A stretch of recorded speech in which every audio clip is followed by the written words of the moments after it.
Vote গণনার বিস্তারিত জানাতে এই মুহূর্তে কলকাতায় আছেন সুব্রত আচার্য। সরাসরি যাচ্ছি তার কাছে।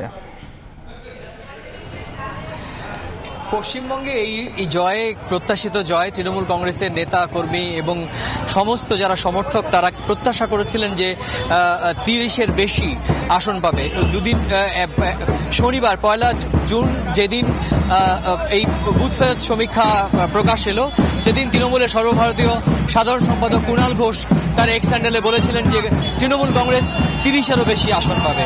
বাস্তবিক অর্থে তার যে দাবি সেটা কিন্তু মিলে গিয়েছে। অন্যদিকে বুথ ফেরত সমীক্ষা, তাবর মিডিয়া হাউস এবং নিরীক্ষক সংস্থা বুথ ফেরত সমীক্ষা ঢালাওভাবে গেরুয়া শিবিরকে মার্কস দিয়ে দিয়েছিল।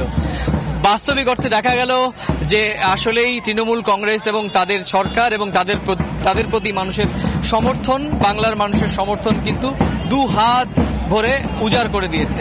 দেখা গেল যে গতবারের থেকেও তারা কিন্তু প্রায় 7 থেকে 8টি আসন এখনো পর্যন্ত তাদের যা ফলাফলের ট্রেন্ড তারা কিন্তু বেশি পাচ্ছেন। এবং অন্যদিকে বিজেপি রাজ্যের বিরোধী শিবির বিজেপি থেকেও প্রচুর সংখ্যক আসন পাবে এরকমটি দাবি করা হয়েছিল, বলা হয়েছিল 35 আসন পাবে।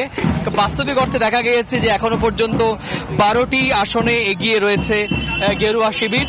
এবং সবচেয়ে তাৎপর্যপূর্ণ বিষয় হচ্ছে বিজেপির শীর্ষস্থানীয় প্রার্থী তারা কিন্তু তৃণমূল কংগ্রেসের অধিকতর তরুণ প্রজন্মের রাজনীতিক বা প্রতিনিধিদের কাছে হাঁটতে চলেছেন, এমনটাই কিন্তু পূর্বাভাস। আপনি জানেন যে এই গত কয়েক বছর ধরে ধর্মীয় মেরুকরণ, ধর্মের রাজনীতিতে একটি বড় সংকট তৈরি করেছিল। সাধারণ মানুষ হয়তো মুখে তারা কিছু বলতে পারেননি, তারা হয়তো এই 5 বছর পর তাদের গণতান্ত্রিক অধিকার, তাদের যে ভয়েস, এই ভয়েসটা প্রদান করার জন্য কিন্তু অপেক্ষা করেছিলেন। এবং যে কারণেই মনে করা হচ্ছে যে ভোট পার্সেন্টেজ অফ ভোটিং, সেই ভোটটা কিন্তু এই যে ধর্মীয় মেরুকরণের রাজনীতির বিপক্ষেই গেছে বলে রাজনৈতিক বিশ্লেষকরা মনে করছেন। আমি এখনই এই মুহূর্তে দাঁড়িয়ে রয়েছি উত্তর কলকাতার একটি কাউন্টিং সেন্টারের ঠিক পাশে। সেই কাউন্টিং সেন্টারের পাশে দুপুরের পর থেকেই সবুজে সয়লাভ বলা হচ্ছে। তৃণমূল কংগ্রেসের সমর্থকরা বলছে যে বাংলা এভারগ্রিন, অর্থাৎ চির সবুজ।